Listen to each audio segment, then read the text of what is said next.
c'est Cédric, j'espère que vous allez bien. Donc dans cette vidéo, nous allons parler d'arrêt. Dans la vidéo précédente, nous avons vu comment démarrer un véhicule. D'ailleurs, je vous invite à aller voir cette vidéo si vous ne l'avez pas encore vue. Nous allons parler dans un premier temps, je fais bien distinction entre deux arrêts. Nous allons parler dans un premier temps d'arrêt à allure faible et ensuite nous allons parler arrêt à allure normale. A tout de suite.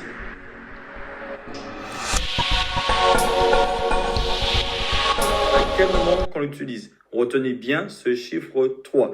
On l'utilise à 3 moments. Déjà pour démarrer, on l'a vu, la chaîne cinématique, etc.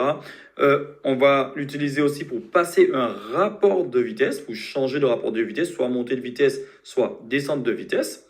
Et aussi, on va l'utiliser pour s'arrêter, juste avant l'arrêt. Attention, je ne vous ai pas dit de l'utiliser pendant le freinage, c'est-à-dire que dès que vous appuyez sur le frein, vous appuyez tout de suite sous la pédale d'embrayage. Il y a un cas particulier, ça on va le voir tout à l'heure, mais à la base, on freine, on appuie sur la pédale de frein et juste avant l'arrêt, on appuie sur la pédale d'embrayage. On va le voir tout de suite. Alors ici, on a notre fameuse chaîne cinématique. J'ai représenté, alors je suis désolé, ma petite tête là, petit rond cache un peu une partie de la pédale de frein que j'ai voulu représenter. Et un peu plus haut, en plus petit, c'est la pédale d'embrayage que j'ai représentée. D'accord? Donc, imaginons que là, notre véhicule est en train de rouler, c'est-à-dire les roues sont en train de tourner. Si les roues tournent, vous voyez bien, les deux disques sont collés.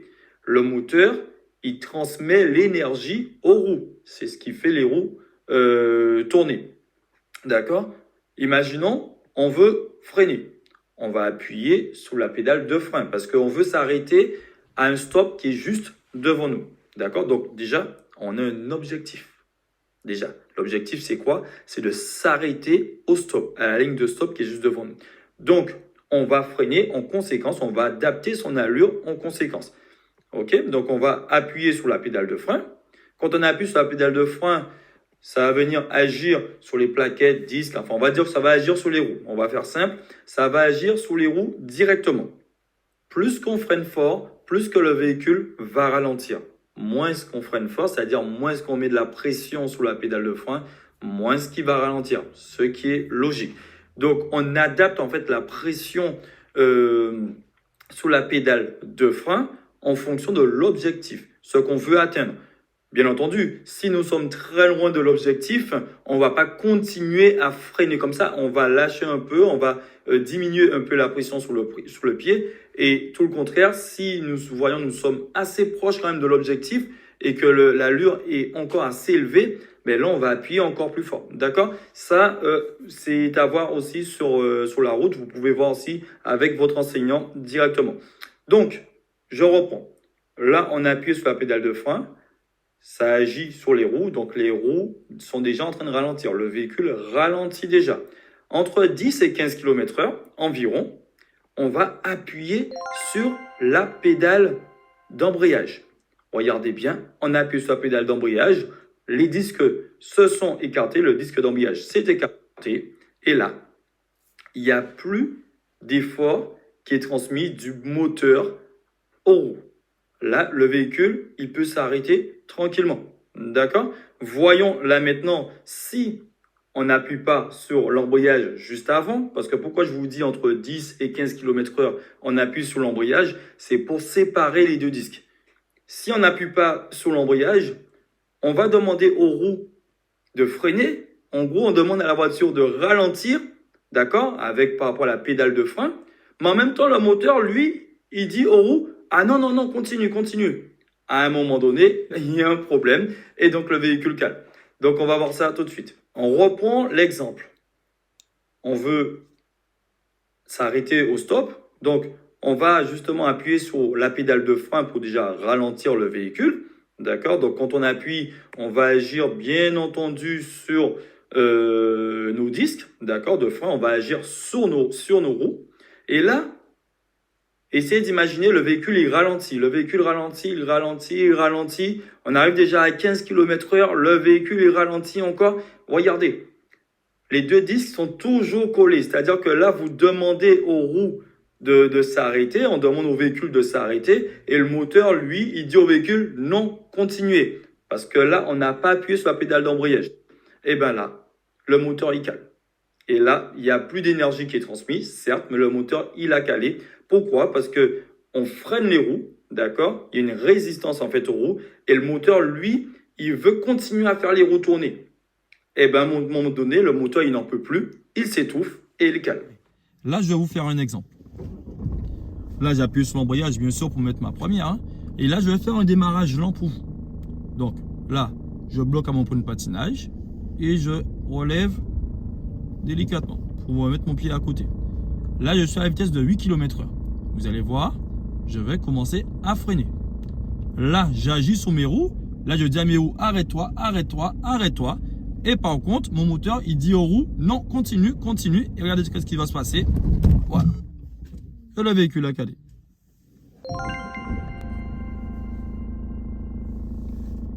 Je refais la même chose. Donc, je vais, excusez-moi, j'étais en marche arrière. Je vais mettre une première. Donc, là, je bloque au point de patinage. Le véhicule commence à rouler. Je fais remonter progressivement pour mettre mon pied à côté. Donc là, je suis à peu près à 8 km/h. Mais vous allez voir, je vais m'arrêter, je vais freiner. Je vais appuyer sur l'embrayage. Et voilà. Et je suis arrêté.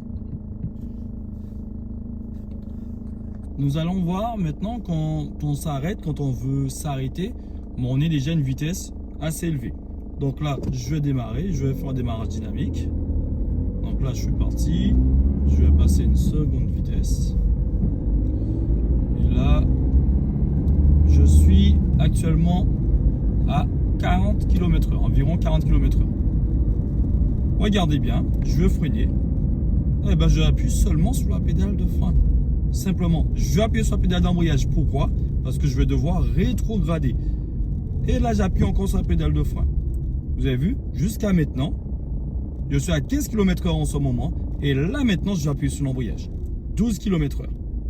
Et je m'arrête. Je suis actuellement à 50 km/h. Je veux m'arrêter. Je vais appuyer sur le frein.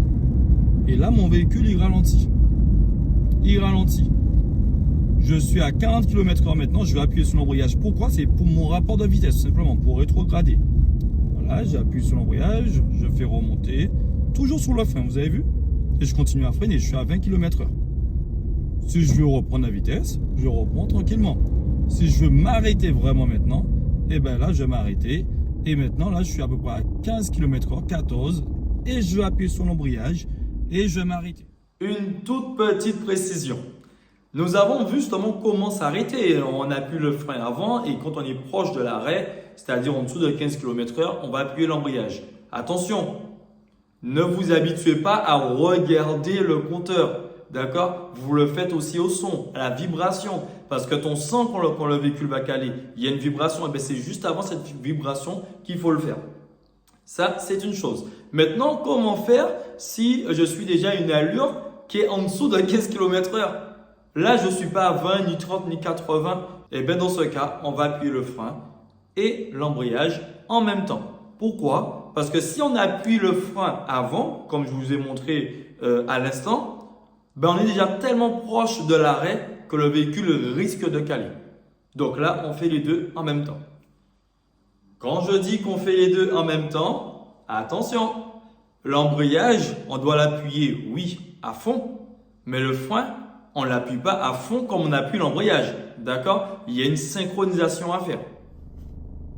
Nous allons faire maintenant un arrêt de précision. C'est-à-dire qu'on veut s'arrêter. Le deuxième poteau lumineux que vous voyez sur la vidéo, je veux que ce poteau lumineux soit au niveau de ma portière, droite, côté passager. Bah, qu'est-ce qui va se passer? C'est-à-dire que j'ai un objectif. Quand on freine, quand on utilise le frein, il faut savoir pourquoi on utilise le frein. Est-ce qu'on veut utiliser le frein pour ralentir? Est-ce qu'on veut utiliser le frein pour s'arrêter? Enfin, voilà, il faut se dire pourquoi on utilise le frein. C'est-à-dire que si j'ai trop ralenti, j'ai trop freiné, eh ben, je vais relâcher un peu pour laisser le véhicule sous son élan s'avancer à nouveau. Si je vois que je n'ai pas assez freiné, eh ben, je vais rajouter un peu de frein. Et c'est ainsi qu'on va jouer avec justement la pression du frein pour obtenir, pour aller à l'objectif qu'on avait déterminé avant. L'objectif, c'est quoi? C'est s'arrêter au deuxième poteau lumineux. Et il faut que ce poteau lumineux soit sur notre porte à droite. Donc, bien entendu, je vais faire un démarrage lent encore. Vous allez voir, je vais aussi appuyer sur l'embrayage en même temps que le frein. Donc, j'avance toujours. Et là, par exemple, imaginons, je commence à freiner maintenant et j'appuie aussi sur l'embrayage. Là, je vois que j'ai trop freiné. Eh ben, je vais relâcher un peu. Ah, j'ai appuyé encore. Ah, j'ai trop freiné. Je relâche un peu et je laisse la voiture avancer tranquillement jusqu'au moment où le poteau arrive en face. Et là, j'appuie encore sur le frein. Pourquoi ne pas appuyer l'embrayage avant de freiner? C'est hyper dangereux, c'est-à-dire que on n'aura plus de frein moteur. C'est-à-dire que quand l'embrayage est sa position initiale, si on n'accélère pas, donc position initiale, on s'en souvient, hein, c'est quand c'est embrayé. Donc, si on n'accélère pas, il y aura une retenue.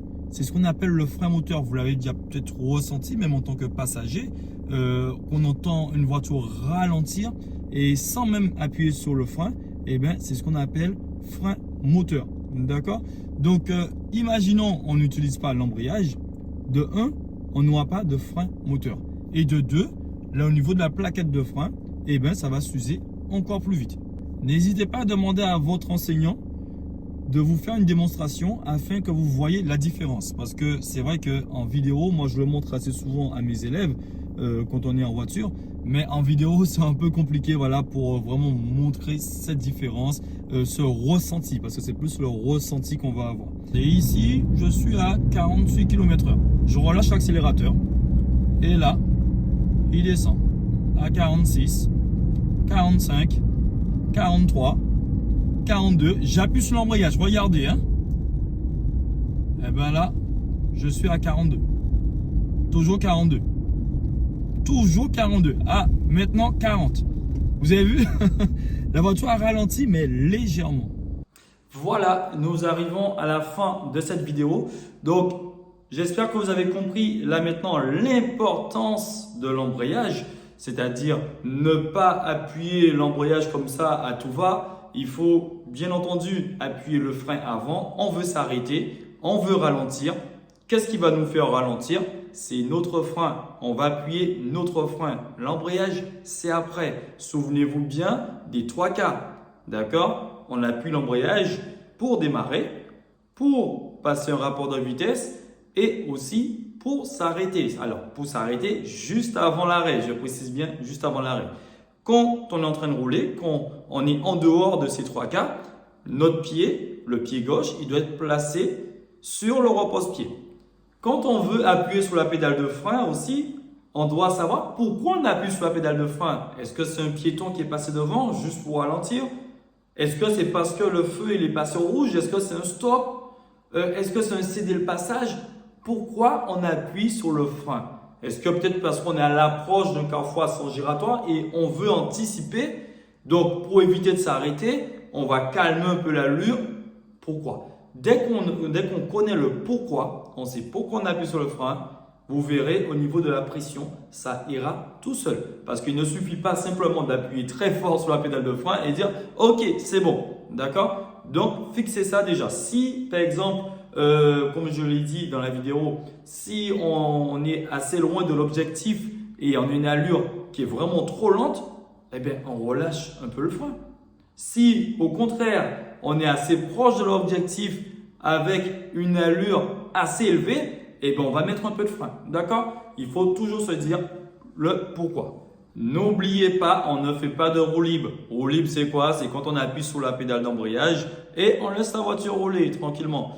Alors, ce n'est pas sécuritaire, mais pour les organes du véhicule, ce n'est pas bon. Ils vont s'user beaucoup plus vite. D'accord? Ce qui dit user beaucoup plus vite, vous allez passer à la caisse beaucoup plus vite aussi et très souvent. Alors, j'espère que cette vidéo en tout cas, elle vous a plu. Comme je vous le dis assez souvent, n'hésitez pas à vous abonner. N'hésitez pas aussi à appuyer sur la petite cloche là-haut. Et si vous avez aimé, eh ben, vous likez. Allez, à bientôt les amis.